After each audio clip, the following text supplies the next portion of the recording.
Хания Фәрхи белән соңгы очрашуым филармония бинасында булды, аның концертында, май айында елның. Шунда ул миңа килде, разве син бик күп җырлар яздың инде, мин дә җырлыйм. Әмма ләкин минем җырларым бөтенесе кайтам инде ди. Әйдә син миңа китәм инде дигән бер җыр язып бирә ди. Мин әйтәм, бик моңсу булыр бит ул.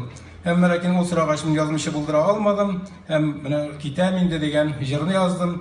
Ул исән вакыттан яза башлаган идем. Ул вафат булгач, бакыйлыкка күчкәч менә язып бетердем әле генә.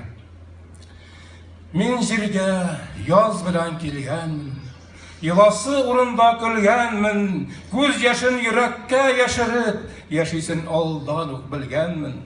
Мин җирдә моң эзләп яшәдем, яшеннәр сукса да дәшмәдем, елларым чабудан тартканда, алкышлар шавыннан яшәрдем.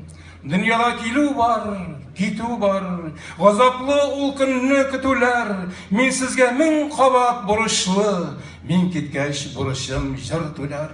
Мин китәм мәңгелек иленә, хушыгыз урманнар кырларым, мин китәм язмышка ияреп, калдырып иң газиз моңларым, мин китәм мәңгелек иленә, бәхетле булсыннар җырларым.